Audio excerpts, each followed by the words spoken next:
Uh-oh. Oh, there we go. And we're live. Fantastic. Uh-oh. Should I be nervous? Because the last thing Mel said before he clicked live was, it's going to be weird. Let's see what happens. And then, boom, we're live.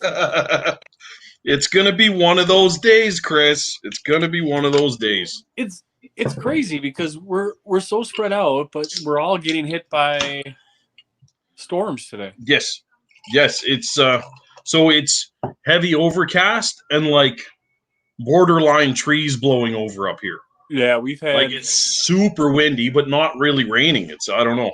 It slowed down a little bit, but there was 60-mile-an-hour winds, and thunder and lightning and all that. But it's been pouring. We've had over 6 inches of rain in the past 3 days. That's crazy. Yeah, I mean we needed it, but now it's to the point where we get so much of it that I can't, mow my yard because it's so freaking wet, and my rider will just tear it all up. That's hilarious. Yeah, I love not mowing the grass. I'm a big not mowing the grass kind of guy. Yeah, I start to get itchy because it's like this long now, and it's so much rain that it's growing like a weed, and it's just like make me go this. We had a stint like that where I had to actually lean my lawnmower up. And do a whole cut on 2 wheels. Yeah. And then drop it down and back cut. So I had to cut the whole thing probably 3 times before it was like evening. Otherwise, it's too long and thick where the blade stops. Yeah, it was crazy. Yeah. It was absolutely crazy. So yeah, these things happen, right? Yeah. Bogs them little motors down. So how you doing, brother? How's your week? What day is it? Tuesday. It's okay.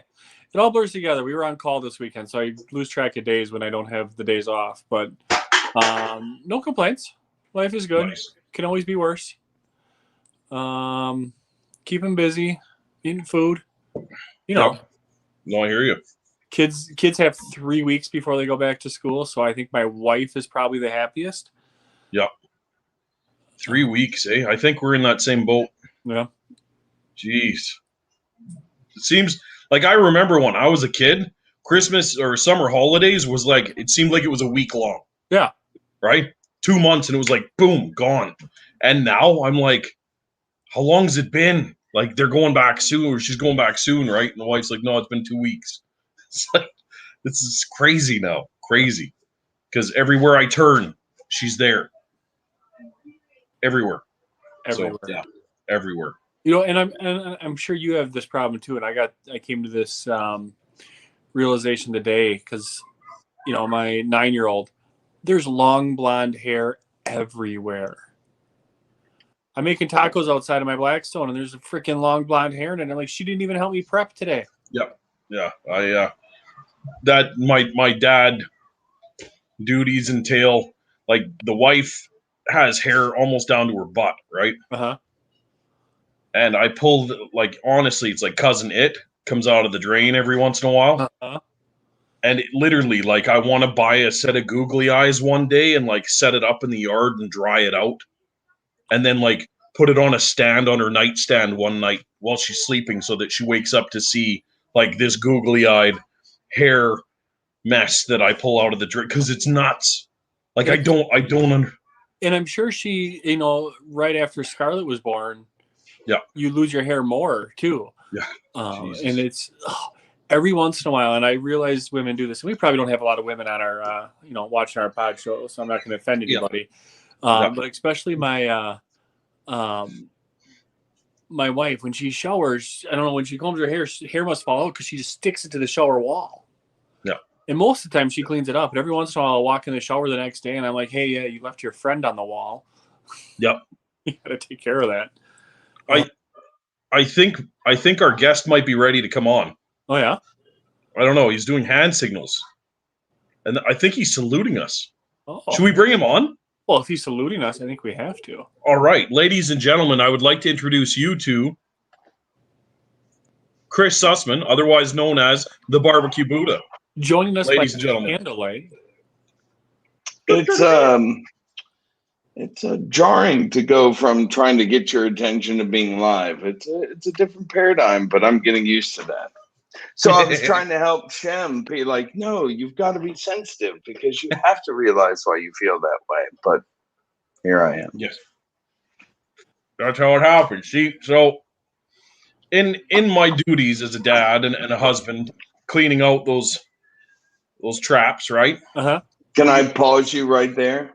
Yes. Because a lot of people are thinking this, and I'm sure the chat rooms are a flutter, but you Yes. just said duties. Yes, duties. There you go. I thought you were going to call me out and say it's my hair in the fucking drain. That's what I thought you were No. I'm pandering to the audience. Anyway, go ahead. But you did say duties. He did say duty. Duties. Said duties. He didn't. He led with the word duties. I love it. I've tried everything, man. On my hands and knees in the bathtub with a pair of needle nose pliers, right? And it kind of did the job, whatever. One day I saw on that As Seen on TV, they had this like long tape that goes down into your drain with little spikes on the sides. Yeah, I've seen it. It sounds like it's going into your digestive system. Yes. And that they're like guaranteed to work 100%, blah, blah, blah, blah. First time I slid that thing in there and then yanked it out, it looked like an opossum came out of the drain. It was like 18 inches long, 2 inches thick, and furry as a bugger, let me tell you. And just slipped right out of that hole. And I was like, look at this thing. Look at it. And the wife is just freaking out. Everyone's freaking out. It was huge. And it was. Do you realize right now, at this very moment, you most importantly, but because we're here and in proximity, we get something, came up with a multi-billion-dollar idea. That is a brilliant idea for a film, my friend. We should do that. You're cleaning out, like, you're the stepdad, you're cleaning out your daughter is dating this guy, and you're cleaning out their thing, and you find this living creature inside the drain. That's right. Yeah, I was just saying the second time you used it, it actually got pulled back down into the drain. Yeah, that's like you can go into a whole like 10 episode series after that, down the drain with Dark Side of the Drain. Dark Side of the Drain. I love it. So what's new, Buddha? What's new, Buddha? What's happening? So tonight was interesting. Florida, it deals its hands every day differently. And I just am getting used to it. So tonight we had a storm, but I cooked in it. So tomorrow I hope, if I have full restoration of service, and I was able to capture the element of drama earlier, some pretty compelling video that I'm going to release tomorrow of me cooking in a storm, putting my life at risk, all to get a steak video and vegetables too. I was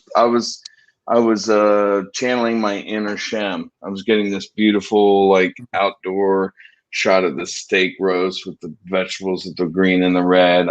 Shem is great at that. Yeah. I'm hungry. Yeah. I have to post I'm always hungry. I have to post this video of my son last night. Last night we had salmon, right? And I always dish him up first because then I cut up his part and it can cool down as I dish up everybody else's. And he's got it in front of him, and I'm in the kitchen. I hear him yelling. My son's 2.5. So Stace puts down the plate in front of him, the little IKEA, I think it was orange plate. All I hear him say is, "No, steak." And it's like, "No, tonight we're having salmon." "No, steak." It's like, "No, want steak." I'm like, the kid's a carnivore. That's awesome. Not a pescatarian. Dude, you should have him smash through something, and that would be the greatest entry for any meat purveyor in the world. It's the total counter to Chick-fil-A. Yeah. Yep. There you go. The kid is he loves his meat, and like I'll make steak and like cut it up, and he just grabs it by the handfuls and just Yep. So I think I'm doing something right in this parenting thing. Yep. That's awesome, man. That's the way to do it. That's even if my little one. Right. It's a gift that continues to give. My children are wonderful. They're older, clearly, than the two of you. But they're wonderful, creative individuals on this earth. And I love them both. Listen to me. I sound like And I love them both. Yes. That's fantastic. They're playing games out there in the dining room, and they're yelling because somebody just lost. And I'm feeling. Oh, you got both kids down visiting you? No, Debbie's out there with somebody that she's probably having more fun with this. Yes.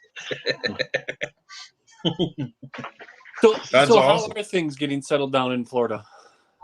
Good. It's learning. You know how it is. It's Yeah. learning a new whole thing. And the second week we were here, Elsa, the storm hit, and thankfully the storm wasn't as bad. But you have to be prepared. But the storm wasn't a bad one. But it came at a time where we were just getting here, and I went to move my.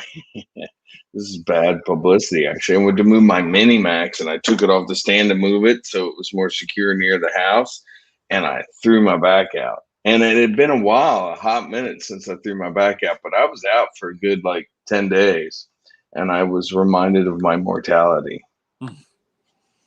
You've been, I think. Have you all ever had a back issue? Luckily, I have not. Oh, good for you. Yeah, that's great. Backs That's actually that's a great thing. It is. Yeah. Yeah. I too have never had a back issue. Huh. Yeah. Oh, I've just call me the Hunchback of Louisville. The Louisville. That's No. yeah. Mhm. That's No, I mean it's I don't know. It's sometimes you strain your back, and the back type of thing is when your core isn't up to snuff with the rest of your snuff. So you feel bad. Rest the snuff. Yeah. So is your thing coming, or has it been?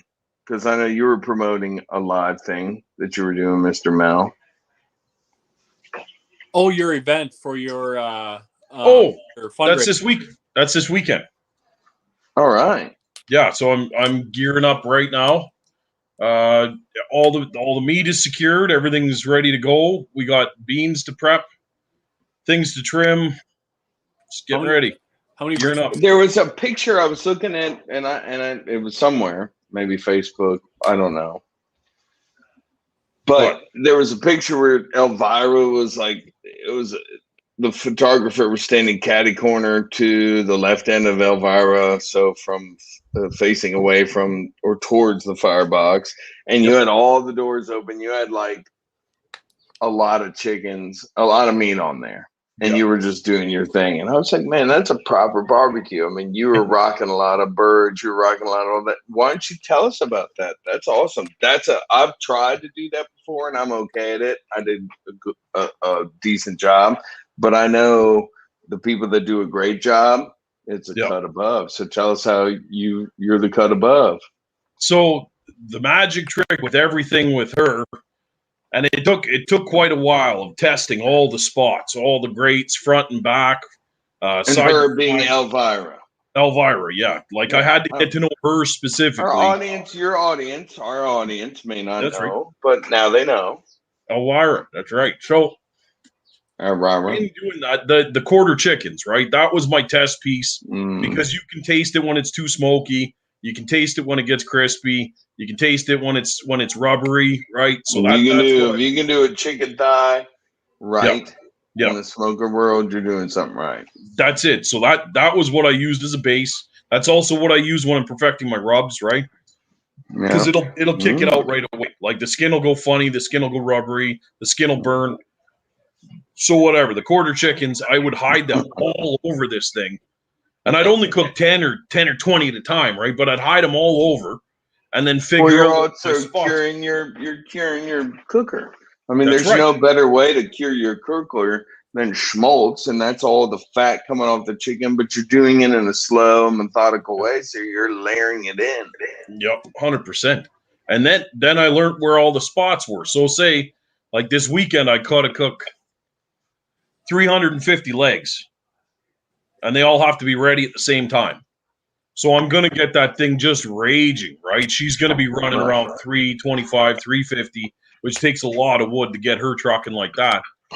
and then the whole thing is a rotation. But also maintain that. I mean, That's to right. get her up is one thing, but then once you damp it down, it's to maintain that type of engine is a skill in and of its own. Yeah. Oh yeah. No, I got her down to a pretty good science. And then just rotating the chickens, constantly moving them around. So every piece gets maybe 2 runs in front of the firebox just to tighten it up, crisp it up. So give your people a shout out. Who because you're clearly rocking that, which is taking your full attention. So Yes. who's doing the videography? Who's compiling that stuff for you? Who's helping spread the word of Dark Side? Well, so I've got 2 camera guys. I got my buddy Louie. When he's available, he's not doing shenanigans, he's shooting, and then the main guy is Brody. He does visuals by Mind is his company, and he does a lot of my shooting and stuff like that as well. And it's been a lot of fun because they both party. They're both like-minded individuals, so we can really get into the middle of an event without coming off fake or coy at all. It's just so much fun. It's so much fun. So you want to know the $1 million idea? I do. Or should we not say this because this will be on your podcast and YouTube and Instagram and whatever? But I have an idea for us. What? We should create a company that does that for the people. So we're the videographers, photographers, editors, stitcher togethers, MCs, hype engines. Yes. I'm telling you right now. When you have a we're the Barstool Sports of barbecue. You mean the Prestige World Barstool, Prestige the Barstool Sports of whatever, you know what I'm saying? Yeah. Boats and hose. I'm not gonna lie to you. Forget it. I could do it on my own, but I love you too, and I have a good vibe with you, and I would like not to do it on my own. I'd like to do it with one or the both of you. I don't know, man. I'm a different bird. I like knowing the cameras. I like knowing the cameras are there, but I don't like using them. Well, I mean, if you use them to where you make them feel like they're not there, that's the best way to use them. That's it. That's exactly it. Yeah. Yeah. It's like being the ultimate Jedi. There's so many cooks I do, Buddha, that I don't even record. Uh-huh. And I wish I just look at that tripod and I'm like, I'm having so much fun just screwing with my egg. I don't even want to as soon as I pull that tripod out, it becomes something else. So it's nice when I'm having a day and I'm doing multiple cooks and there are just people around me that are recording. Then you're just locked in and focused on the fun part. I just get to do my shit and it's still kind of being caught. It's not being caught the way I want to, but most of the time I'm happy with it. So It is what it is, right? Right. So you kind of surrender that aspect of it in order to just kind of, just do your stuff. And, that's how you have fun with it. If you're constantly worried about capturing everything, you lose yourself on the cook. I mean, how many undersides of steaks get a little bit more overcooked than what we want because we're snapping a picture to get that searing picture or the searing video where you're like, I probably would have pulled that about 15 seconds earlier, which in the grand scheme of things does not make that big of a difference. But when you're your own worst enemy and your own worst critic, that kind of stuff does bother you a little bit.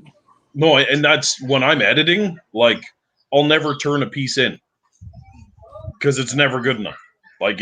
It bothers me that my capabilities are not as quick as what I want it to be. Mm-hmm. And then I just get fed up with what I'm doing and then I'll just scrap it. I get so mad. So it's a hit and a miss and a swing all at the same time, right? Mm-hmm. Yeah, I don't know. Was I the only one that heard that? Or did you hear it too? I heard it. I think that's Mel's phone. Oh. I'm sorry. I heard it. I thought it was my phone and I was concerned. I didn't have any. All right. Well, I love it, guys. Thanks. You're not running away, are you? You have to stay. You all have a good thing going. You stay right here. You stay right here. We will So- hunt you down. That's it. One thing I thought was funny was that Louisville waited until you left Kentucky to release that Netflix show. It's The bourbon heist. that was a good one, and I that have- was actually a really. Did you watch it? The No, whole I heist watched series. it all. And Wow. that The was whole based on heist a series true story, was right? really good. Every episode was like, one was the setup and what happened, and then the second episode was how they were caught and brought down. But you got to enjoy the full ride up and then the bus, so it was good. But the last one of the series was the Pappy heist. But what everybody knows to be the Pappy heist is actually not what happened.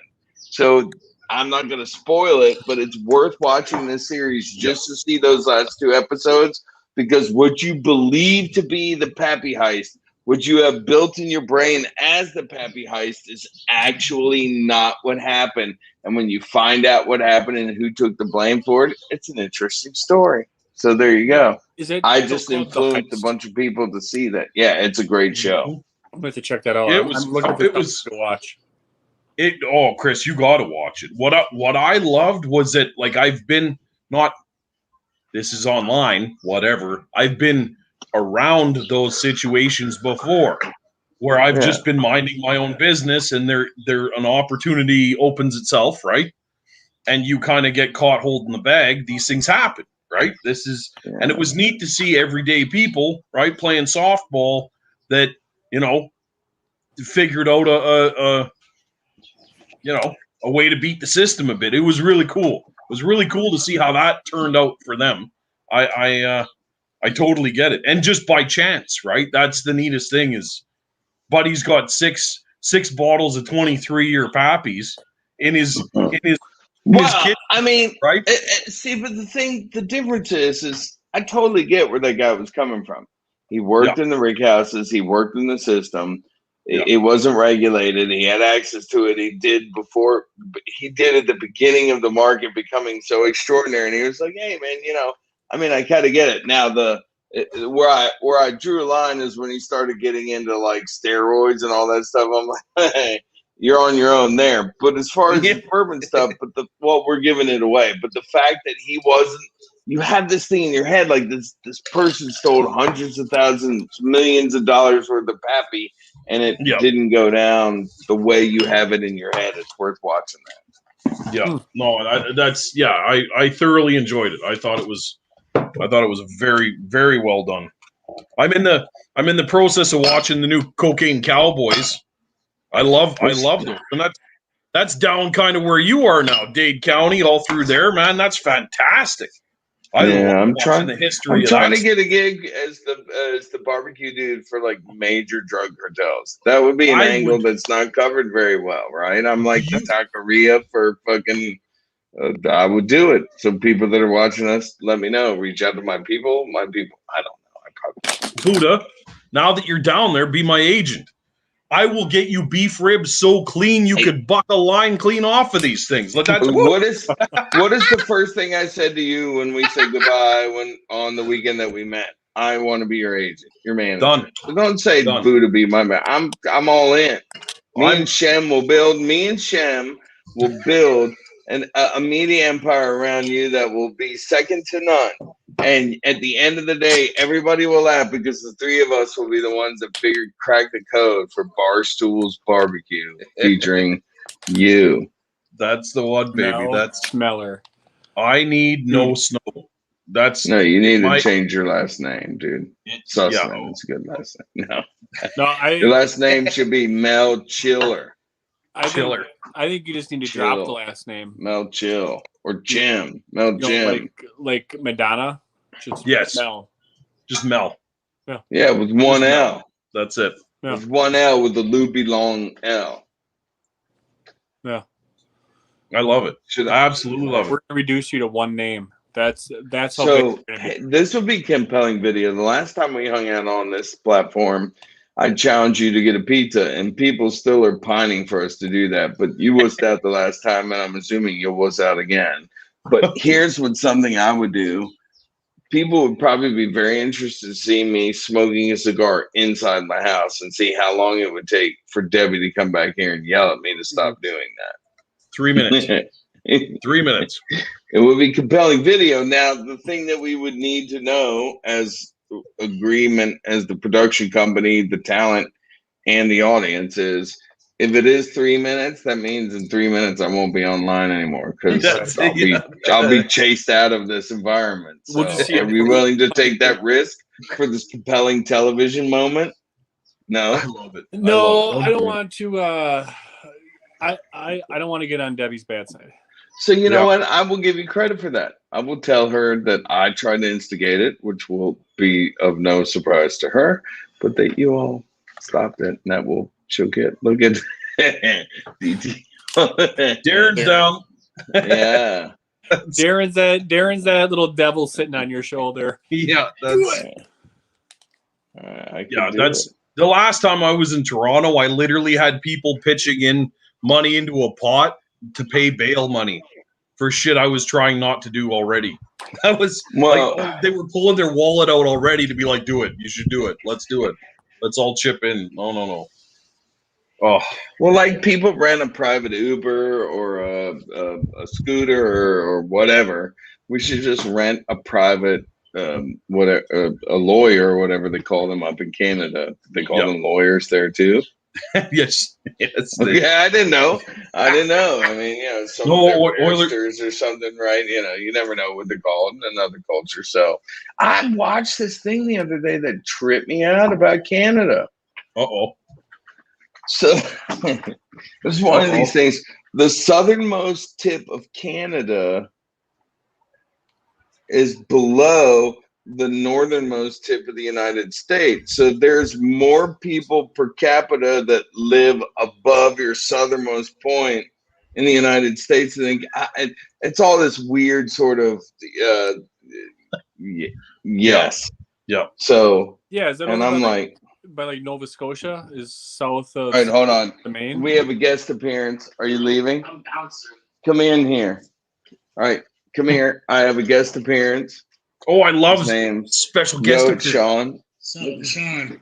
What's going on, buddy? So you know what's really cool about him, and I'll let you all scramble to figure this out. He's not a starring role, but he's on that show, The Outer Banks, that's really popular on Netflix. He's on there. Wow. Hey, that was the flow, right? Yeah, that's it. Is he the one? He's one of my buddies down here in Florida. That's the people I hang out with. I'm also honorary eater of the Wagyu. Yes, he just ate a bunch of that the Wagyu steak earlier, and he is. Are you happy? Oh, I am beyond satisfied. As always, Barbecue Buddha does not disappoint. What did he say? Say it again. I'll say the Barbecue Buddha does not disappoint. Say it one more time. Always leaves him satisfied. Yeah. Dude, I'll see you. Call me tomorrow. We'll do lunch. Seriously, lunch. He came over. He was a very helpful neighbor. He was worried about us. He came over to help me through the storm, and he hung around to make sure I was safe. And then you get some Wagyu. Well, you know the way that drill is. Yeah, you have a family, Shem, and you have a family. It's me and Debbie. We can't tackle a fucking 6-pound fucking roast. And so, I will do the job that I'm going to do. And tonight was really cool. It's going to be weird. I'm trying to get it out tomorrow. I'm doing a teaser. But I made like a long ate this out because there's some drama in there. I actually was cooking in a serious thunderstorm tonight. So there's a couple times I was out there trying to get videos and the thunder would go bam. I'd be like, damn. So I'm going to try to tell a story, be a filmmaker, probably flop. I'll probably get 200 likes and Mel will be like, yeah. And then but that's what I'm going to try to do. Oh, Alex, hold on. Yeah. What was the Netflix show? What Netflix show? Did I say something? The Outer Banks. Oh, The Outer Banks. Yeah, everybody's talking about The Outer Banks. Yep. Oh, but can I ask somebody's opinion? Hack or The Hacks on HBO Max is supposed to be getting a good vibe. And then this one I was reading about today that sounds, I don't know, this is going to probably tip my hand to our audience, Mel and Chris, but I want to say it anyway. High Maintenance, which is a show that you can watch on HBO Max, which is it's going into season 4, and it's a premise that it gets like a 98% on Rotten Tomatoes. It's pretty good. I would like to watch this. Has anybody watched it and have an opinion? I don't have HBO Max. Oh, there. I'm not gonna lie to you, man. I don't watch TV, so there's that. Okay. Sometimes I have Disney Plus. It drives me nuts when you guys talk about cooking shows that you saw, because it's so rare I can sit down to even like a 1 hour show. It drives, like, I actually have to steal time to watch a movie. It's impossible. I'm with you there, but I will tell you, at the end of the day, oh my God. This is. I wish it was light enough for me to show you what's going on. Somehow Debbie opened up the door, put Yoda and Obi in here, and now they're in here like freaking out. Like, what am I doing in here? And it's a dark room with me online with you. What's up, boys? Here, hold on. Let me get one of them. Stay there. Come here. Oh, he did? Oh, she said, well, come to. Oh, they peed in here, babe. Yes, right here. Definitely 100% pee. I just stepped in it. They peed. Lord have mercy. So let me tell you this. Frenchies are very particular. They really are. They like things a certain way. If they don't get it the way they get it.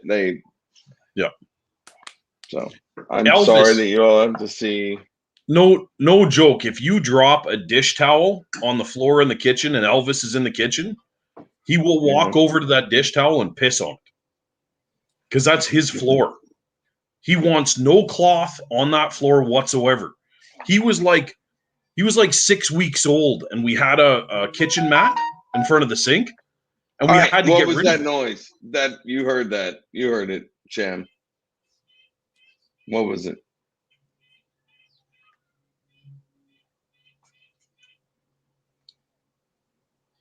Him.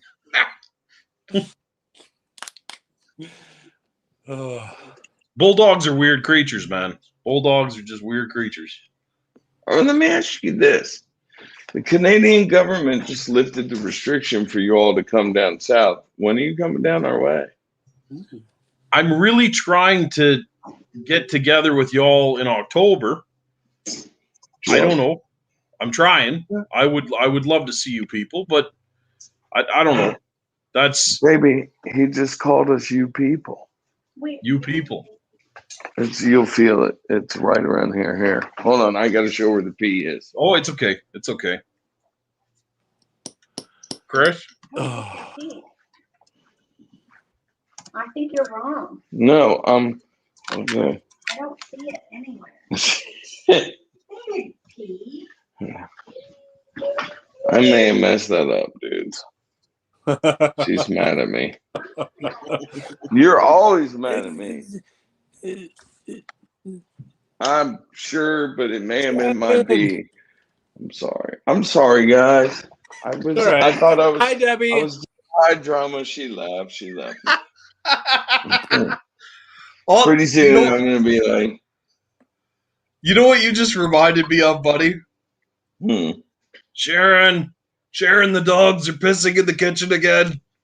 Sharon, that's it's weird how things like that. It's weird how things like that come true in real life. Everybody at some point, because that's how those ideas are birthed. You're somebody in real life that sees this weird stuff, and you're like, man, that would be a funny scene in a movie. That's and my literally life, man. The three of us. You wouldn't follow us around for 12 hours, and you'd have probably 5 years of episodes of comedy out of the three of us. That's man. We couldn't even walk into a liquor store together. That's how that went. Just I don't even want to, dude. I could write a whole year on that one exchange. That was hilarious. There will never not be a moment where that's fun from any angle you watch it. I still, and it was like so natural. The thing that I love about you, and I'll continue to say this, and everybody else knows this too, is it's not a shtick. It's just how you are. You are a lovable, affable guy. And so you're in these situations, and it's really cool to be in proximity with you, whether I'm helping mandate the experience or just being a part of it or flying the wall, all three. It's really cool to watch you. And, you know, now after like 5 or 6 years as your manager, I may get sick of it. Yeah. But in the immediacy of it, it's brilliant and lovable, and we love you. I love you, and we're gonna do it. For a hell of a See, ride. there's the sound again. What sound? Shem, come on, dude. There's Who's no making that sound? I didn't hear any noise.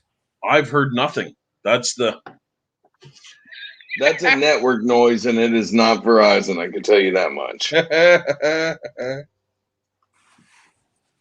terrible. So, who wants to make a movie?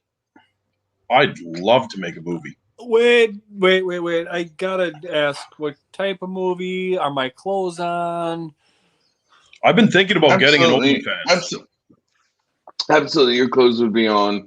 Okay. It would be an interesting part documentary style, part real life style of people going through the pandemic and their lives changing and the way it interacts with their online persona versus their real life persona.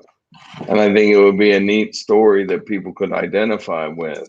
And it would be like something that I think the writing that the three of us could do, and I just think it would be good. I think it could be something more than we are today.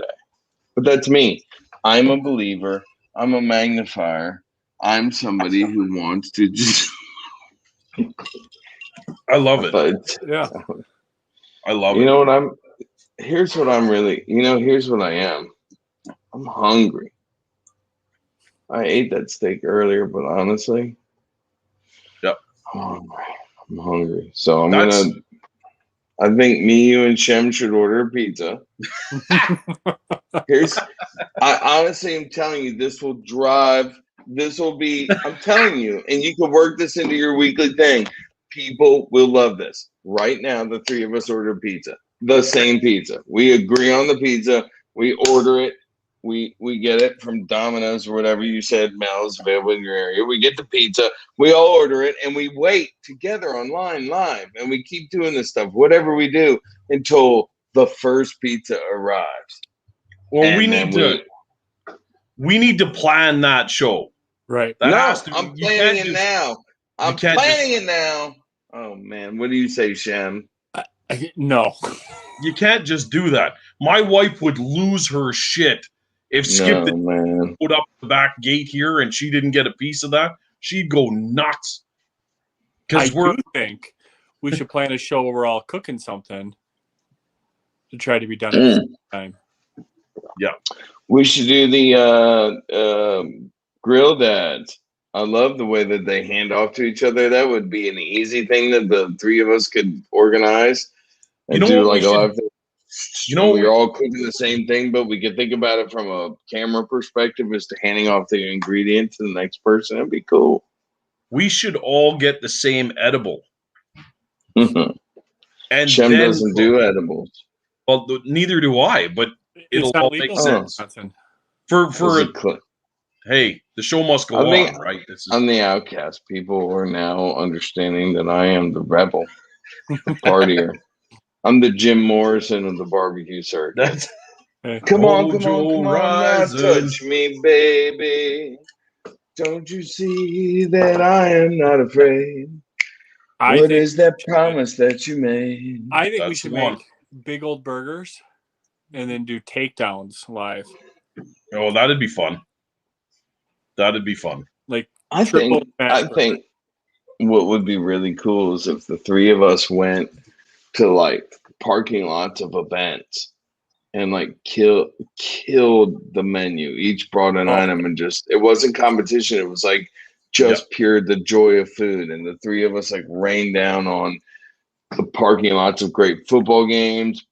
I don't know if basketball games too, because that's in winter, or hockey games, but baseball games, soccer games. And we do like the tailgating and just bring our food and our energy. That would be fun. That'd be a lot of fun. And be fun video to cut and edit. Tailgating's pretty big up by me. Oh yeah, Can't lie. I'd love to do it, dude.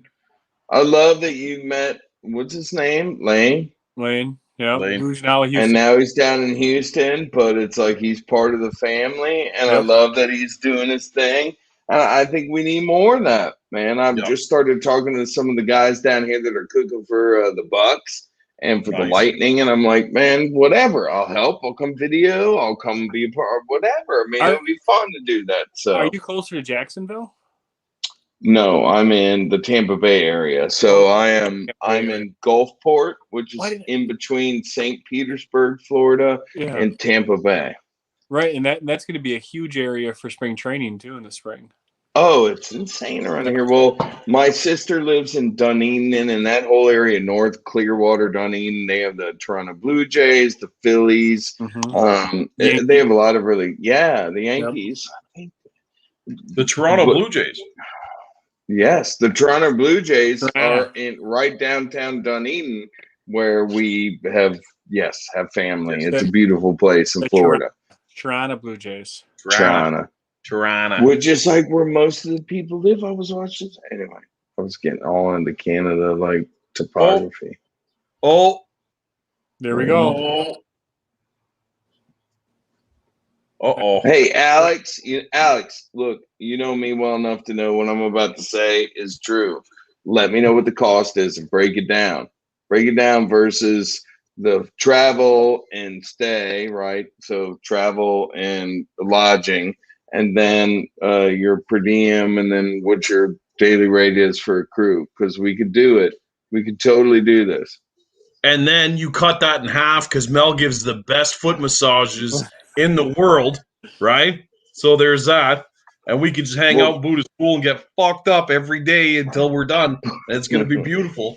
But you know what? The foot massage will come in the most opportune time. Like literally we're like stuck at sea and we need the help from someone. And you have to massage a captain's foot in order to get the help from me. I mean, it'll be like some dramatic thing like that's not too, like sketch. But Buddha, you said there'd be Coast Guards. Why ain't there no Coast Guards? This is not. There's no coasts in Florida, in Canada, man. There's Coast Guards There's every no 10 minutes. coast in Florida.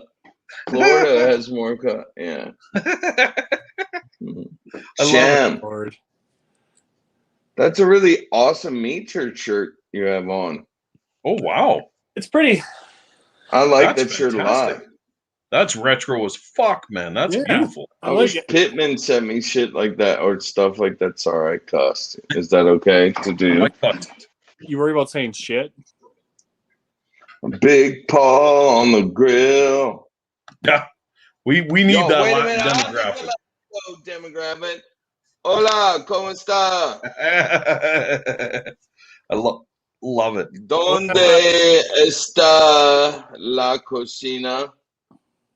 They call me Mel con carne everywhere I go. Mel with nombre, ¿qué es? Tu nombre es Elkhead? Yo tengo un elefante. Cabeza.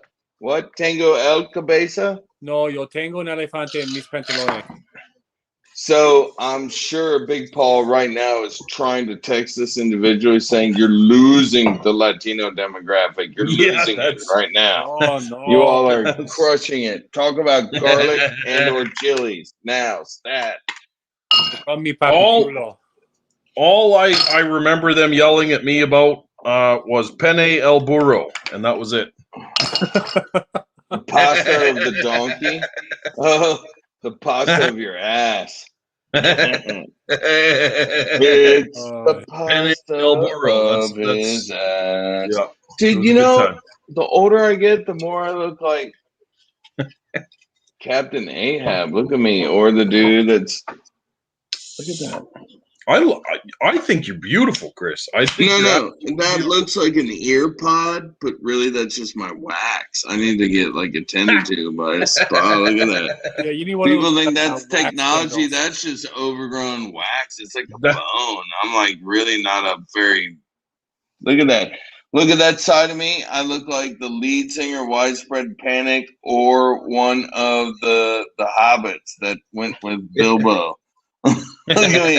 Look like Frodo. With my earwax hanging out. It's an earbud. When did the hobbits sound like angry Germans? Yeah. Since you know what? Okay, I'm very excited about this. I really have something exciting to tell you guys. You got the bootleg Lord of the Rings DVDs? No, my daughter told Debbie and me that we should watch WandaVision, that it was really good on Disney. So we started watching WandaVision, and we really like it. It's a really good show, which makes us really interested in that whole Marvel universe. And then we got to a certain point in WandaVision where we didn't understand some of the background, of which my daughter said, hey, if you have Disney Plus, which we do because we're watching WandaVision, and this is not a paid plug, this is me in my real life saying this life experience. But Disney, if you want to, anyway. So, Yeah, Disney, if you're watching. If you're watching, I'll take a 1 month. Disney, if you're watching, you guys could fund this. But anyway, the point about it is it's pretty good. It was really good. We enjoyed it very much. So that's what I'm sharing with you and your audience.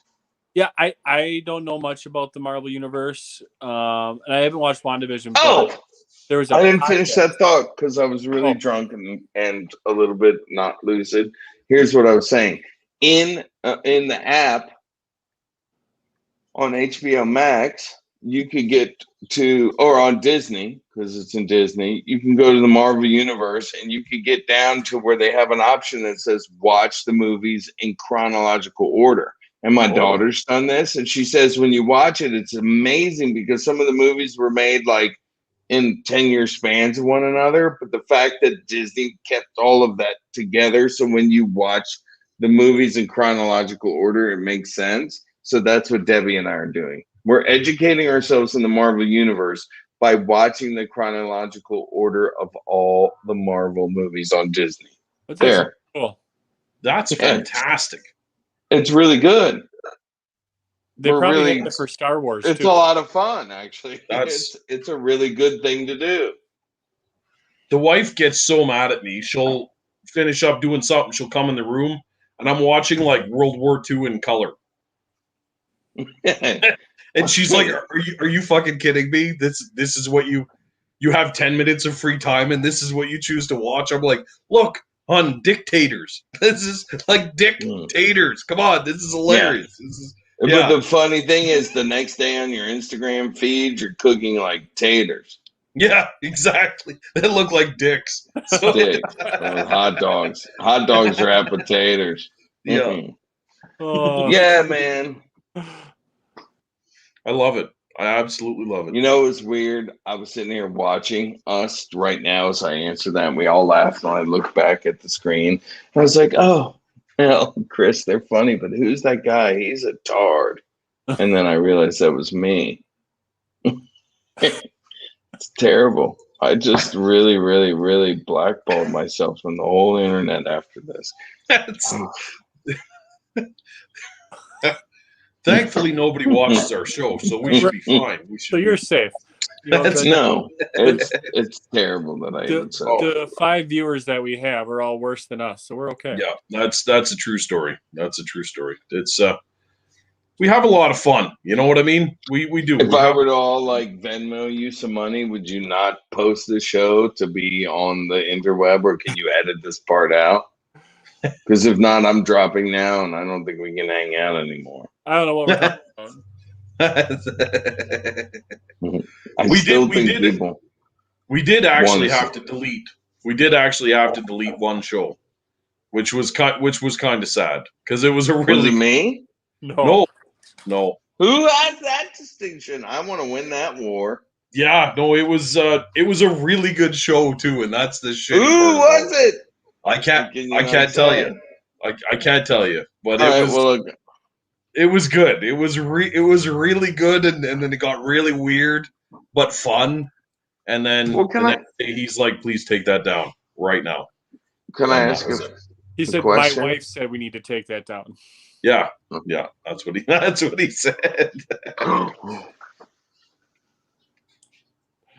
I love it, man.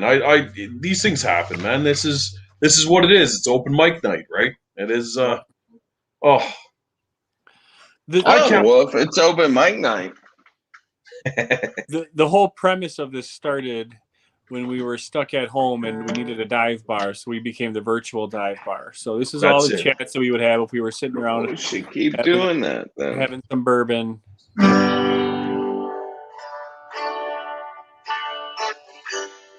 I love it. Can you hear that? Are you in the Sugar Shack right now? No, I'm trying to get the Wi-Fi fixed so I can be, and it's no longer the Sugar Shack because the Sugar Shack actually has another entity, and I don't want to be another barbecue Buddha with it. So we're doing the Shakedown Shack, which is of its own unique entity, and that's where we're going with. I like it. The Shakedown Shack. Yeah, because I'm a deadhead, so Shakedown's a popular song. We like the alliteration. Where's my punch buggy grill? Where's your what? The Barbecue Buddha purchased a punch buggy van grill for me. Oh. And I've yet to see him cook on. Yeah. I saw a picture. Listen to this.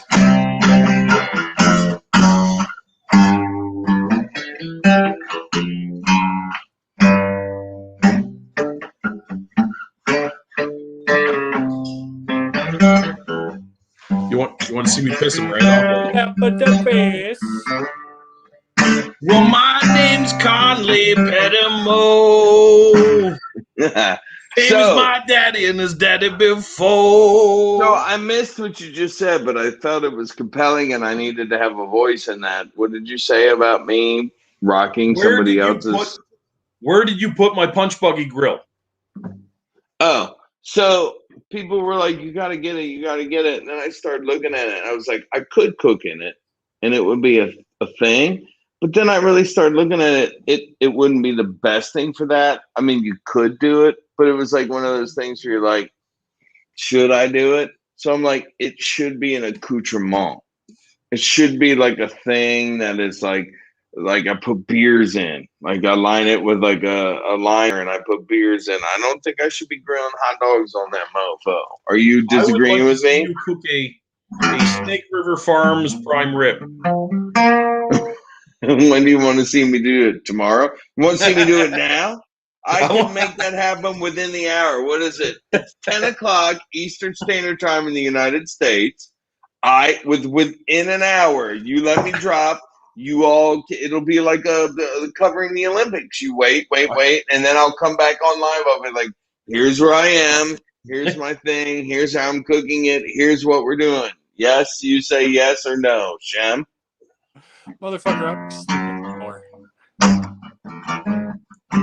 Do you know the riff for Smoke on the Water?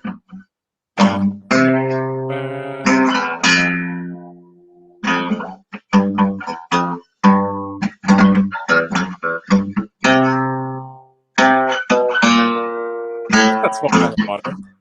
This is fantastic.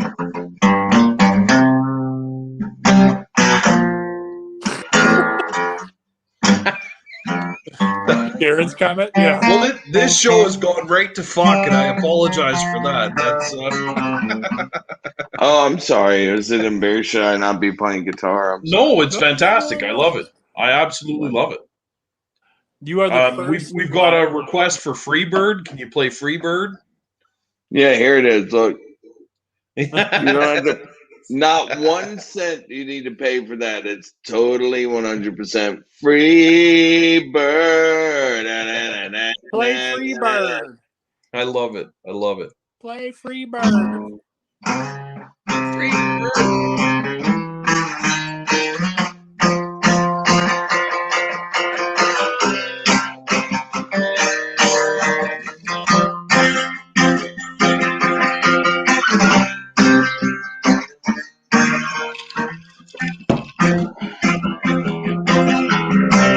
So, all right.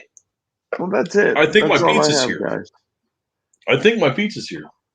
I wanted to order one. People wanted to see us order one against each other. And this is now the second time I've been on the show and the second time I've been rebuffed from ordering pizza with my compatriots. And I want to know what's up. I can't. What I need is for you to. You need to cook for the Bucks, or for the Bucks party. I need to see that. Tom Brady. I think, the different. I guess I need to channel my inner Jack Arnold. I need to figure out. I know the guys that cook for those guys, and I would come in and be like low key. I'd be like, I don't need to be the star of the show. I just want to cook some shit or some stuff for those guys. I'll work it out. You know me. I'm the barbecue Buddha. I'm like easy as Sunday morning. The hard part. I'm easy as Sunday morning. All the protocols. Yeah. Now doesn't know what to do with himself. He doesn't know if he can do the show without an elf.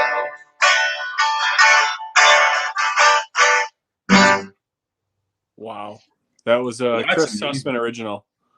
That's a Chris Sussman original right there, just like that. Yeah. You know what?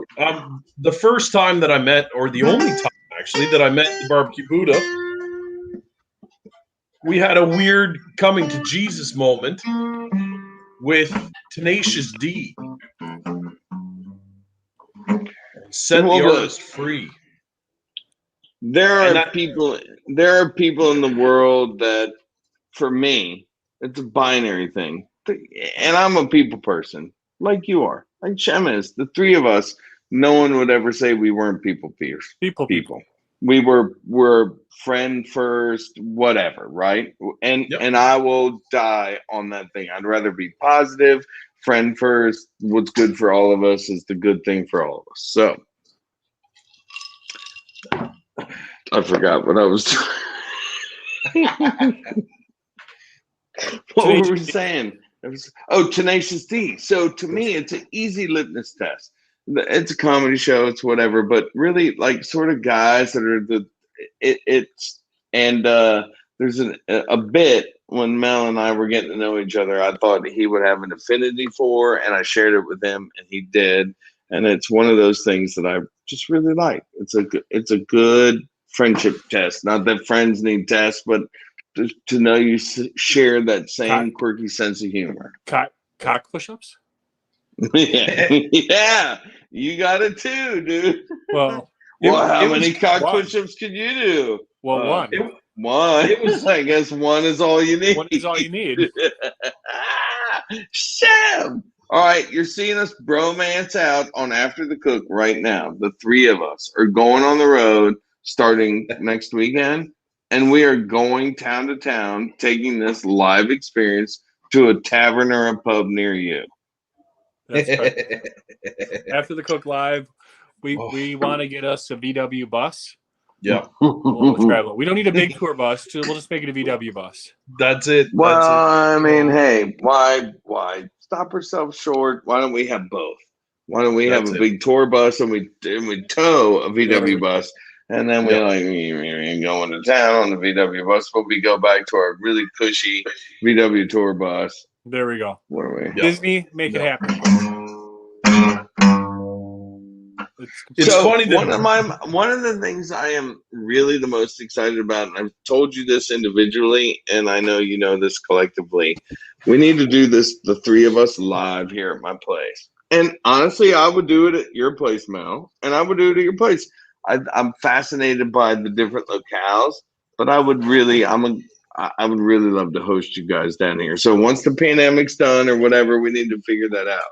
Yeah, that would be a blast. I would love to have you all down here. It'd be a lot of fun to and your wives, bring your kids. We'll figure out. I'll get a whole. None of that. None of what you just said. Yep. Nope. No kids. Solo. Right. That just like that. Yep. That's. I think we need to do it. No kids. Love them. I have to be honest with you guys. This is something I haven't talked about yet. I finally had my first shot of Pappy 23. Mm. They don't have Pappy 23. I did. I had a Pappy 23. Oh, they do have 23. They Yeah. do. They do. Yeah, And I they do. had it. I was mistaken. I was thinking, but yeah, you're right. I had my first shot. It wasn't earth-shattering. I hear the 15 is better. I was so hoping that it would have been like a, Angels you know, sing. yeah, it wasn't. So the first thing I absolutely- will say is going back to earlier in the conversation, you need to watch Heist on Netflix. And there's a lot of hype around the heist that so Pappy, the worth and the value of Pappy skyrocketed after this thing happened. But it wasn't one event, and I can't say what it was without ruining the show, so I won't. So you have to watch it. I'll watch it. But so that explains that. Yeah. But Yeah, I forget the rest. And the other thing is, I mean, and the clock, yeah. And a lot of people don't like it. Like, and here's why: it's a wheat mash bill. And here's what you need to know: once you start learning about bourbon and the mash bills, all of the bills, in order to be considered a bourbon, has to be 51% corn. Yes. If you're 51% corn and the majority of the rest is wheat or rye or whatever, that denotes the specialties, if you will, in bourbon, in the bourbon vernacular. So the thing about Pappy is their mash bill highlights wheat. And that's why Weller has become so successful or so popular in the last 10 years, because Weller uses the same mash bill, but it's younger because it came onto the scene after. So I'm starting to sound like a bourbon geek, and No. That's I mean, that's Weller's what very- we want to hear. Yeah, I mean, in fact, you could do a mixture, take the poor man's Pappy, which is, Weller's Specialty Bourbon, Weller. Well, but the funny thing about it is, it's not the poor, because some people, like my wife is, I don't. So here's what aged bourbon does: it takes the water, it takes the corn liquor, and it takes that oak, the charred oak, and it soaks in and out and in and out over the years. And as it gets hotter and cooler, and the condensation and all that stuff, you have this very little amount of liquid left in these barrels with this very strong flavor. Well, some people so first of all, it's expensive because it's rare. There's less of that stuff than there was that's just pure economics. The second thing is the flavor, right? But both of those things don't denote it being the best bourbon anybody's ever had. And Debbie, my lovely woman from Louisville, who knows a thing or two about bourbon, is not a fan of a wheat mash bill. She likes it better when it's much more corn forward, like Basil Hayden or Woodford. Yep. 100%. 100%. I was quite taken back. I thought it would be a massive aha moment, and it wasn't. It was tasty. It was really tasty, but it wasn't.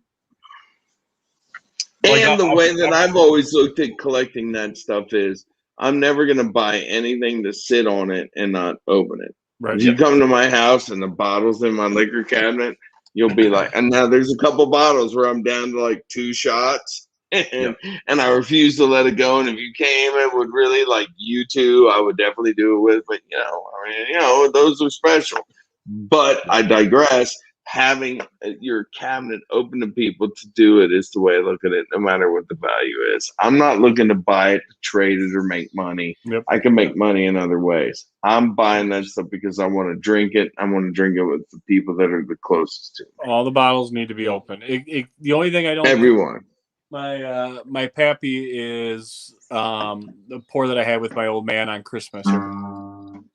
So we got about 2 Christmases left in my Pappy 12. After that, I have to secure another Pappy in 3 years. So that's that's my old man and I. That's what we have on our Christmas. It's a nice tradition. But other than that, everything I have is open unless it's a double. And you know what? To continue that tradition, it's worth spending a little bit of money as prices ebb and flow to be able to get the equivalent bottle for that experience. And it's like my dad, he passed away 8 years ago, I think it was now. And the last night he was there, we were out to dinner celebrating my daughter's graduation, and he ordered Macallan 18. And I was like, because I told Dad before dinner, it's like, I've got dinner bill tonight. Order what you want. Order the wine you want. And he went hard to the mat because Macallan 18 is not cheap scotch. So he ordered that. So that on my dad's anniversary of his passing, Debbie and I always do, or whomever's, and if you're here visiting, we're gonna do a shot of that Macallan. That's awesome. That is fantastic. That's beautiful. Yep. I feel I love that. So, here we go. Buddha, I gotta pick your brain about one thing. Give it to me. If you wanted to make a rub for chicken from scratch right now. Yeah, right now. Right now, go run to the kitchen and do it. That's it. What would you be putting in that rub for chickens? For smoking. For smoking like a barbecue chicken. That's right. Like a whole half a chicken, so now we're not just talking wings? Yeah, quarter chicken. Okay. Quarter chicken, leg, thigh, back attached. What are you gonna put in there?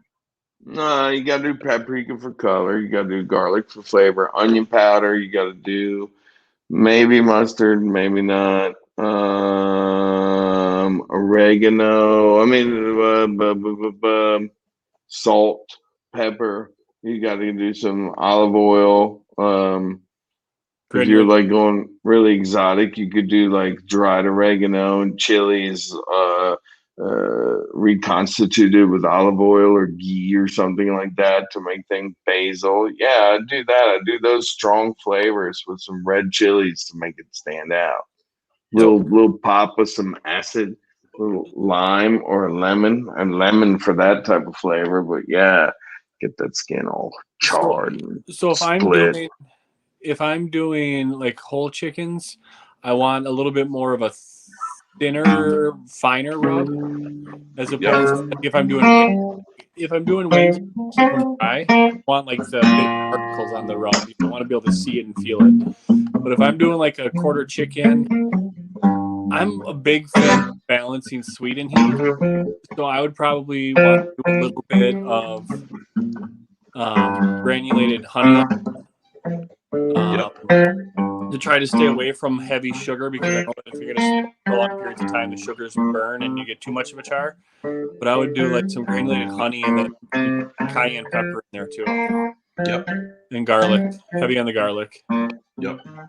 I'd probably wuss out and stay away from some of the herbs. Yeah. Well, that's so. I've been working on rubs. I've been in the lab, right, building my rub game.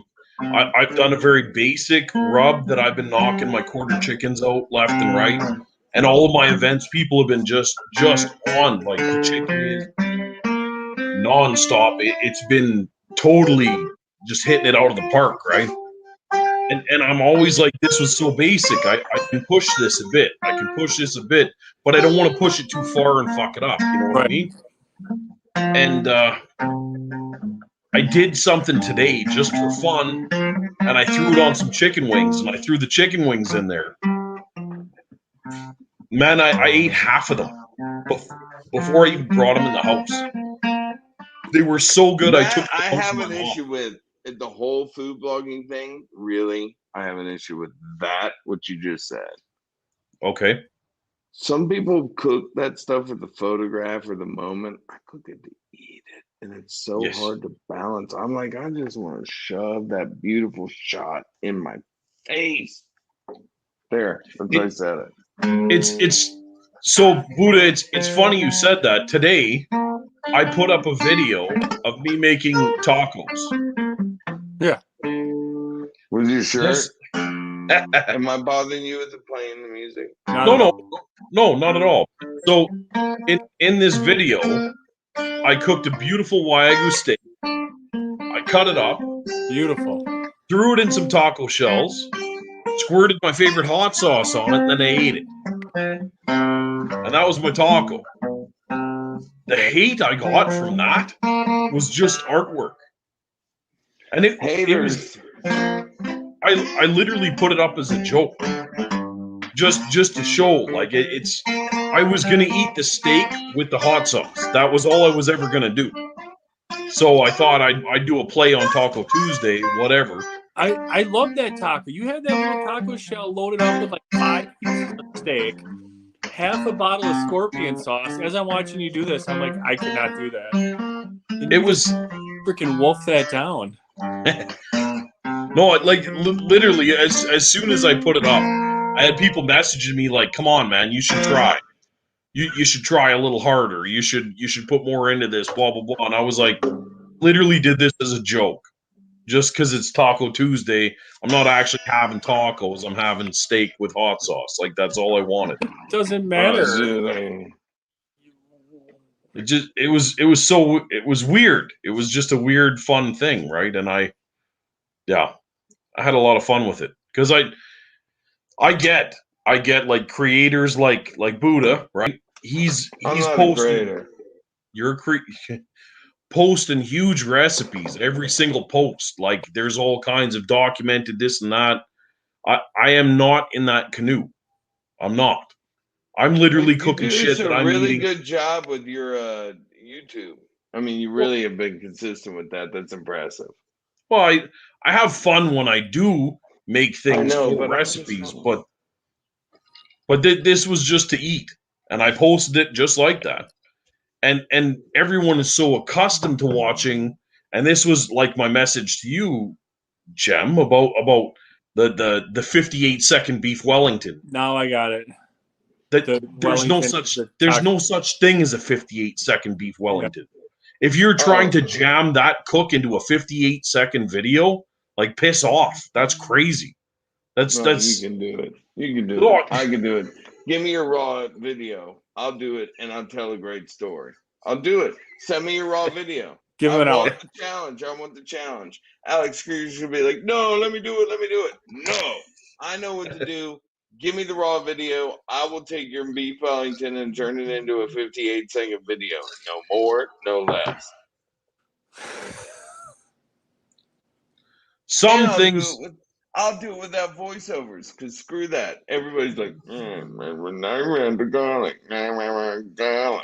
Screw that. Voice talent, my schmap. Look, I love it. Just give me the raw video. I'll make it happen, and everybody here will be better off for it, because we're a great team together. And I've been trying to say that for many years, but Shem is always the stonewall. all because I didn't want to order a pizza. Yeah, order that pizza right now and we'll bond, and everybody will watch it happen. If you don't do it, I will be furious and I cannot work with you again. Do you see my Captain Ahab face? Look at this. I am the king of the sea. Everybody calls me Titan Lips, but I will tell you this. Look at my gray beard and be astonished. I love It's so good. It's so good. So look, let me tell you this. I love it. Oh. All right. Can I What are you telling us? What's going on here? Yeah, Buddha just said, wait, let me tell you this. Well, no, now I figured out how to look at how everybody's chatting. And I had it on private chat, which nobody was private chatting me, which should have been a telltale sign, but I digress. But now I'm looking at comments, and people are saying all sorts of shit in there. There's a chat? What? Yeah. All right, people, look. Oh, shit. All right, so is that it? Have I done my prerequisite? I need to go get food. So if you're not going to let me order pizza and get and have it become a thing with the show, I got to go make it happen to me personally. You just ate Wagyu steak. Yeah, dude, I'm a pig. Have you seen me? I'm actually a bigger pig than either one of you. Yeah. No, this is let the artist free. Yeah. Let the pig free. No, that's what I say to the wife all the time now, and I literally blame you every time I do it. Dude. I like eating food, and I'm stuck here. I don't even know where I am in my house. I honestly don't know where I am in my own house. I don't know. I looked around. I'm like, I'm never in the room that I'm in right now. I don't know where I am, and I feel uncomfortable. And Debbie's not here, and no one's answering my call. And Shem is laughing, and you're giggling, and I'm scared in my own home. Well, hold on. Wait.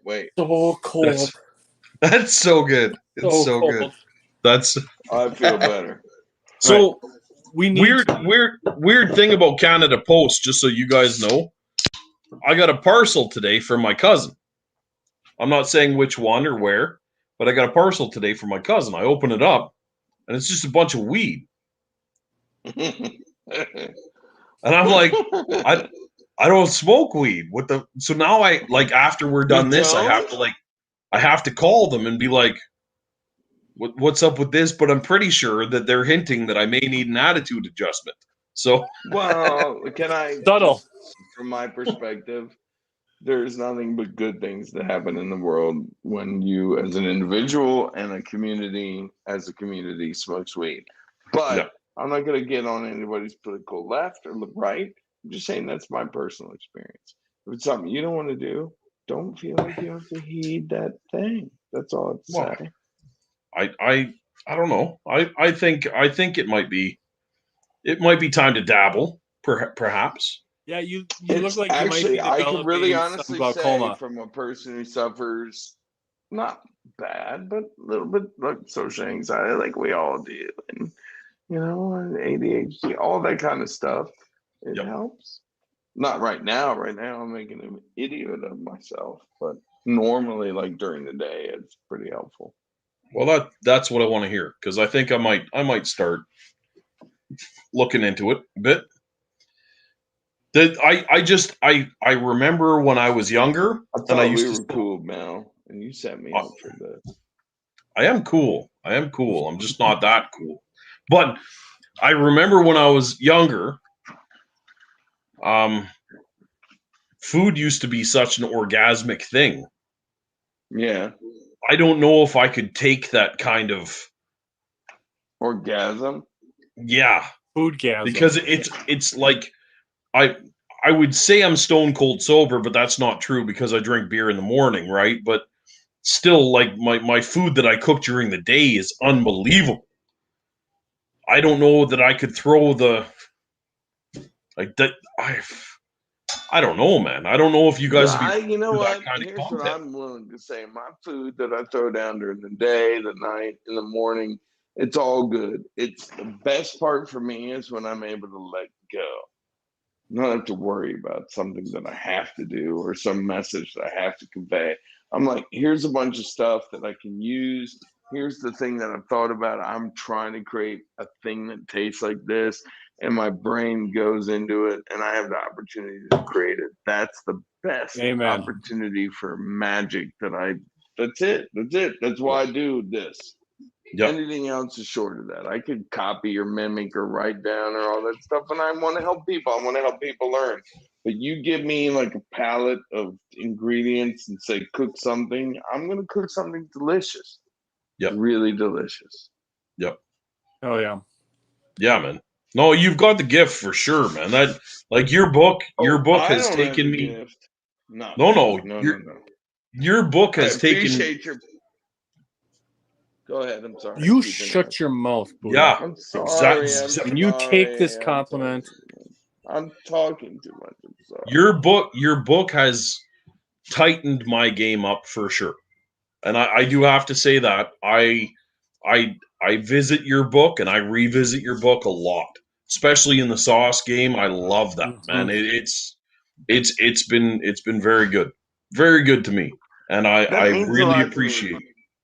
The biggest thing for me, and I wish I did all the research on that and was able to tell this tale from other than a secondhand experience. But for me, I wasn't happy enough when I was learning in the game why people said, well, 2-2-1. I didn't want to just follow a formula. I didn't want to have people say mist or mop. I wanted to understand that. I wanted to understand what all of this came from. And I figured if I could figure that out and explain it in an easy way for everybody else, that will be a good thing. I'm not inventing this information. I'm jumping on the backs of people who did this research. But if I'm able to articulate in a way to where you're not just out there saying, well, you want clean smoke and clean smoke is X, and explain somebody on some level that they can understand that here's what clean smoke means and why it's important, I think that ups all of our game. And that's the true brotherhood. Is I want all of us to be better. I'm not trying to hoard this knowledge. This is what I've learned. I'm going to share it with you. So thank you for asking that question. And to that point exactly, like boots on the ground, when I'm doing my events and I've got 300 people, 230 of those people will come up to the smoker while I'm cooking and ask me questions and go through what I'm doing. Yeah. The clean smoke aspect of that, no one has heard. No, it's insane to me. It's the most important aspect. No, that's when I'm at the back end of Elvira and I'm showing them like a rolling fire in the firebox. Right. And then I point up at the stack, which is 14 feet high. And I say, like, do you see the smoke? They're like, no, it doesn't. Is that where it's coming out? Like, I don't even see anything. I said, well, that's the flavor right there. That's how this is happening. Well, that's how you get the smoke rings. I'm gonna sound like a geek, but what is the flavor? Do you know? I know, but I want to know if you know.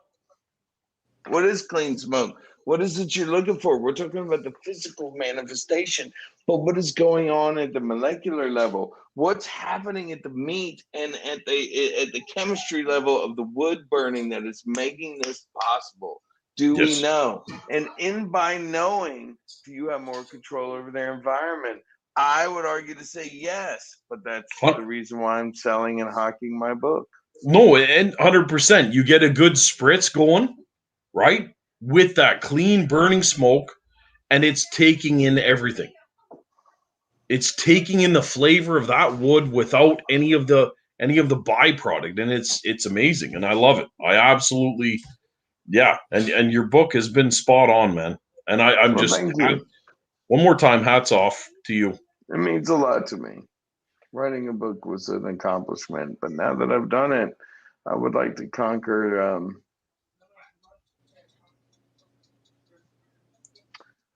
I'd like to pretty much own the lakeside duck kebabs. No, I don't know. I really was joking. We should do a Florida hunting episode. Where I think all you all are doing grilling with that, and then Chuck just with viral on TikTok. But I think we should do a gator, and I think we should do a gator proper. Don't do gator all the way that do gator the way people around here would do gator. First of all, we get the gator, kill that thing, and make a belt. I mean, before you even cook anything, we're wearing the gator.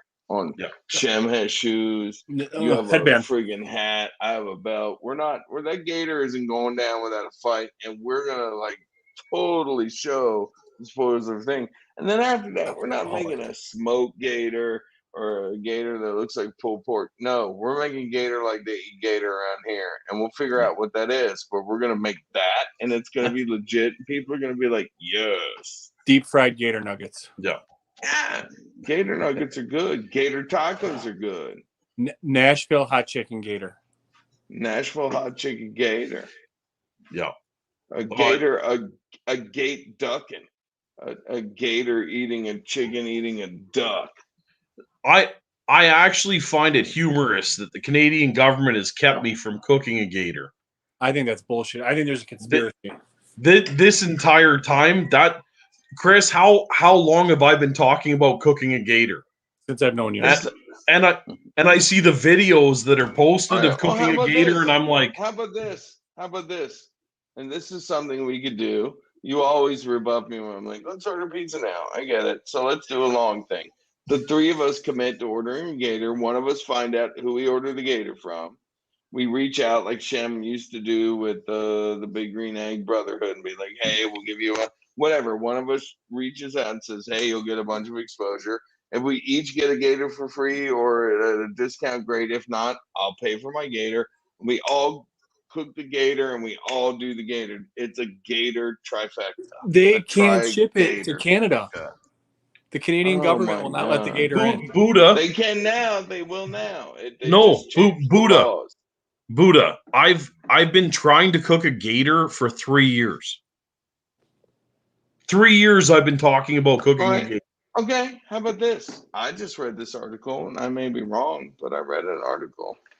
You could not travel to see me, so come down here. There's gators here. Done. Let's get a gator. Let's get Shem here. I'll put Shem in guest room 1. I'll put you in guest room 2. We'll host a weekend here live from the Buddha Shakedown or the Shakedown Shack. Yes. And we will cook gator and we'll eat it and we'll have a great time. Yes. Buddha, I am telling you 100%. If you tell me 3 blocks from your house there's a ditch with a gator that lives there, I will drink 17 Budweisers and then jump into that ditch and pull you out that gator like it's nothing.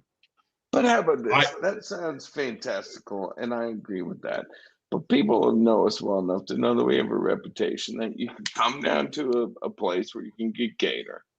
And as it's local, it doesn't have to be frozen like Grilling with Dad got or Chuck got. We can probably get a freshly killed gator. We can get like the real stuff down here in Florida, and we could pimp it out and not brine it, not smoke it. We could cook that gator like a whole hog, proper. We could treat that gator like an all weekend experience of me and you tending that coal. And that would be balls out, tits up, badass. Can we swim with it in the first? You do whatever you want. I'll literally kill the gator myself that will kill, but I'm not good enough to like. I'm not good enough. And we got to get some of those gator floaties too. I'll stab that gator in the head with a knife, and I'm gonna. You know what? No. And what I'm going to do is sneak right up behind this gator and jam my thumb right up his butthole. You know what I'm going to do?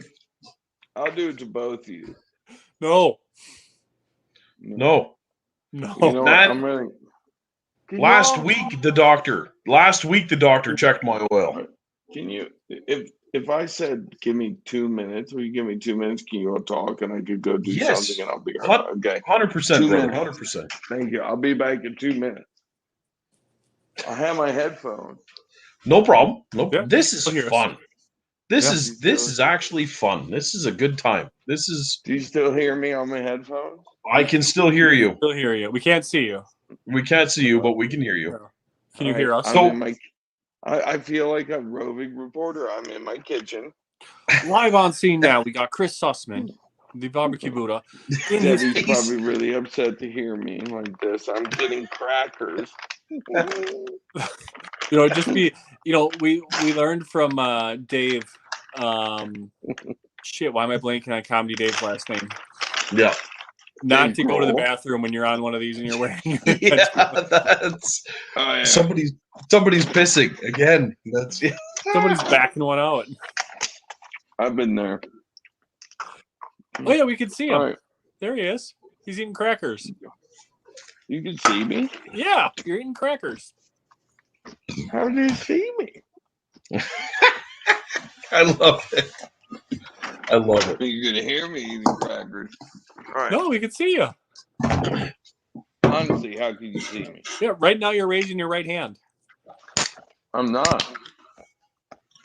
Somebody's in your house raising their right hand. Now he's holding 3 fingers up just to try and catch us. Yeah. Yeah. Yoda. If it's not you, it's somebody else. I love it. I'm back. Are you going to bed? Did you get some nourishment? I did. I needed some. I mean, it's not what I was fantasizing about, but I got crackers and hummus. See, look. I had hummus the other day when I was out in Invermere, BC.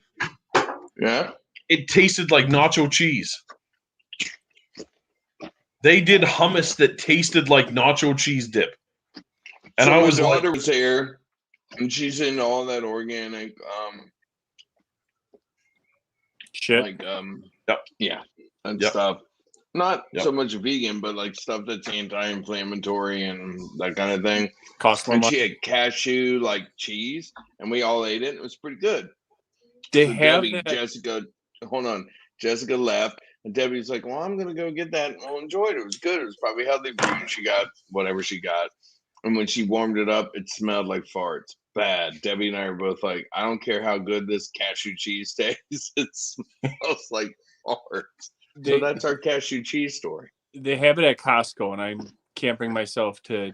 I'm in Wisconsin. If I get non-cheese, Yeah, that's really no. really bad for you in Wisconsin. Right. I think they strike you down as you're leaving Costco with that in your cart. That'd I be went like to the. me and, go ahead. I went to the Costco Business Center today Ooh. because we've been What'd you do? there's a huge shortage of pork butts up here in Canada right now. So I had to go and I tracked some down at the Costco Business Center. So I went to the Costco Business Center, picked some up, and I need to do pit beans for this weekend's performance as well, right? Right. And I saw the dried beans. They had like 30-pound sacks of black-eyed peas and kidney beans, and I was like, you know what? Do that? For sure, I'm gonna do it. For sure, I'm gonna do it. Yeah. Yeah. Why wouldn't you? Why wouldn't you? Yeah. So we're gonna do the proper pit beans. I'm gonna heat them up low and slow, do the whole 9 yards, man. It's gonna be awesome. But I'm standing there. I'm staring at everything. I bought a jar of pickles. This like 3.5 gallons. And I was like, these have to be good. Like the label looks like it's good. They have to be good. I brought them home. Good? I cracked them open. Holy fuck, were they good?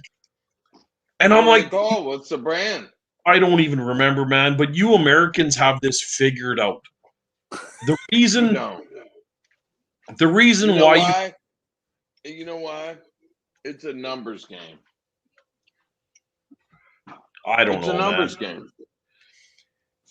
If Canadians had the ability to just walk into a store and buy a 5-gallon pail of nacho cheese, most of us would be dead.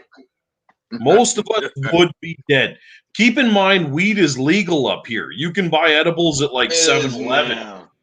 It's a crazy time for us, and like you can't have that kind of freedom. You can get edibles at 7-Eleven? Pretty much. Well, next door to 7-Eleven. They buy joints, you buy whatever. Like it's all. But you saying you don't like it, it's too much freedom. The reason why the common person can't go and get a 5-gallon pail of nacho cheese dip is because 90% of Canada would die. You have to have a business license and shop properly to get that can of nacho cheese dip. Because 90% of Canada would have the blood type nacho cheese. Well, so let me tell you this. You can't just. By that. You have a country, one of the predominant countries in the Northern Hemisphere, that has legalized weed. Yes. And yet, you are advocating that there's too much free reign to cheese. So there isn't. If I was a country legislating weed, the thing that I would want to keep flowing is cheese. If America ever decided to legalize weed, they'd have to pull back. They'd have to pull back so hard on their free cheeses.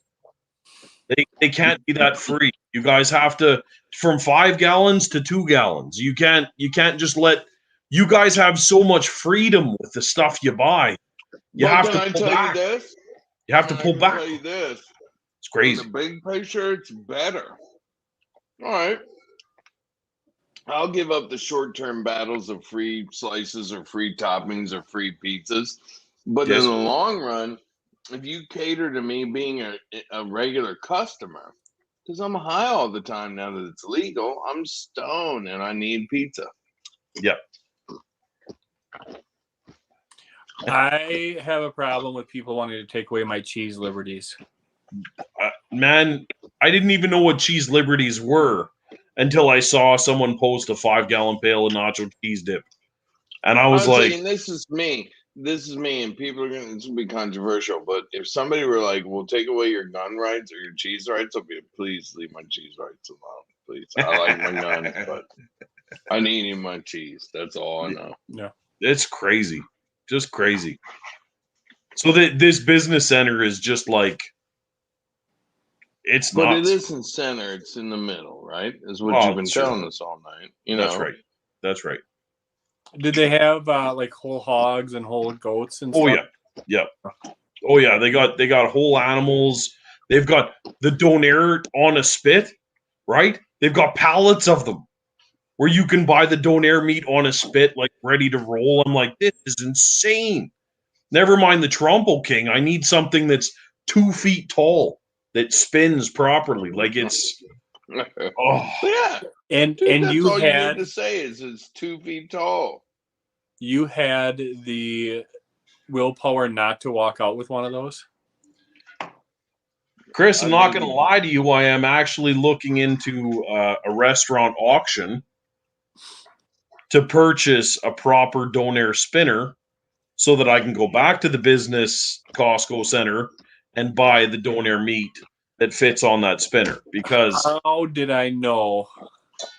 Man, I could pitch a Let me ask you this. I could pitch a poker tournament with free donairs and have 1,000 people show up. I'm just saying. Well, Like, it would be insane. Free donairs have never happened in Canada. That's what it's different for you guys than for us. We can't just have those free reigns. We have restrictions on this kind of stuff. It's crazy.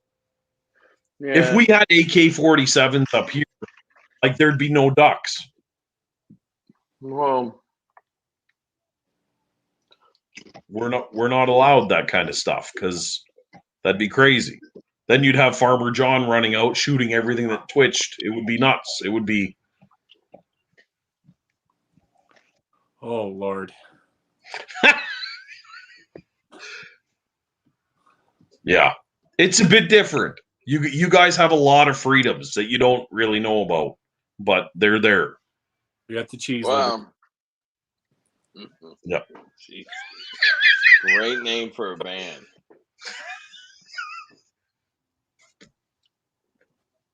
This got awkward. Well, I'm sorry. I'm just coming down. I got a little upset when you talked about taking away or throttling my cheese liberties. So we don't have that kind of freedom here. We don't. No, that's because you can't handle that kind of freedom. That's the thing. But we do have someone that tells us we can't handle it. You guys don't. No. It's just wide open. Yeah. And that's the difference. Like the COVID vaccines and all of, like, we have people that tell us when we can do things. You guys are like, when the COVID vaccines were happening, I had so many people from Texas messaging me like, do you guys need some of our freedom up there? Because it seems like it. That's crazy. And I was like, oh, it's crazy. The only thing I'll say about any of this is this. There are certain things in life, especially as men with children, that are beyond politics, that should be beyond politics. And I'm not saying which side is right and which side is wrong, but the fact that for a thing like a global pandemic, we can't come together and just figure out what all of the families and fathers and mothers need to hear in order to take care of their loved ones without political hyperbole is shameful. Yep. And I don't care if you're a liberal or conservative, it's shameful. It's our lives we're talking about. Just give it to us straight and let us deal with it. Don't sit there and talk about, whatever. That's what bothered me from day one. Depending on what news station you watch. So I stopped watching the news. One news station could take the same data and flip it to their narrative, and then the other news station can take it and flip it to the complete opposite side. Same data. It's just that how they want to present it. And But it's as a healthcare professional, Right. you have to admit there's something going on. People aren't just making this stuff up for their No. political. I mean, but they, I mean, both sides kind of present it to whatever fits their agenda. of course, and it sucks, and that's what I'm saying. Right, and I'm then saying just tell us what the real poop is. Tell us what to do. We'll do it. We're Americans and Yep. Canadians. Yep. No, that's 100%. 100%. One question I got. So we have the liberals and the conservatives, and you guys have the Democrats and the Republicans. liberals and conservatives. Liberals and conservatives. Yeah, Democrats are be more liberal. Republicans are more conservative.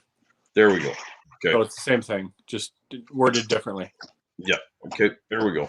That makes But more now sense. it's really getting dramatic. I mean, it's like my whole life, it's been like a demarcation line, but it's like everybody can find compromise. I'm fair. In fact, I rarely talk to people about their politics. It was just kind of like everybody was sort of working for the middle, right? Yeah. But then now lately, it's like if you're on the left, people on the right are like, you're dead to me, and vice versa. There's no compromise. There's no talking. There's no dialogue. And I can say this as an American, and I'm going to sound like a lefty, like a softy, but it sucks because I have people on both sides of the aisle that I really love and care for, and I hate that it's like such a divisive thing. Oh, I'm like, man, come on. I'm in the same boat, man. I'm totally in the same boat. I've got friends on both sides of the spectrum, right? And I love everybody. I understand everybody's opinions, and I understand where everyone's coming from. I just don't care. I've got my own shit to deal with. I do. I got my own shit to deal with, and I don't care. Everyone's always trying to bring this personal aspect into it. And I'm like, okay, but everyone else has that same personal aspect, and it's different than yours. So I just don't care about any of it. And now I'm easy. I mean, breathing. like, it's exhausting. Either of our cultures were truly like in like, Ethiopia or one of these third world countries where you're constantly have regime change, constantly having like instability in the government and the infrastructure, then I could understand a little bit of this, bravado about which side is right. But we're relatively, I mean, it's like, I just don't understand what all the moaning and complaining is about. I just don't. Oh no, I get that, man. Oftentimes I think to myself, what if I was in a country where I went on a canoe that I built myself out of a palm tree to try and stick up a cruise ship? I Right? do that. No, you know what I mean? Like there I are thought you people were going somewhere completely different. I'm just saying there are people in this world that will paddle for 20 kilometers to try and stick up a cruise ship. Like, how far is 20 kilometers? It's I mean, what is 10 it? miles. Oh, okay. Yeah, that makes They'll sense. canoe for 10 miles in the open ocean to try and stick up a cruise ship. Like, keep bitching about whatever you're bitching about. Right. These guys are like, this is my last ditch effort.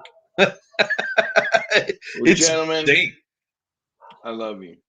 I love you, brother. I love you too, brother. I need my beauty sleep. Look at the bags under my eyes.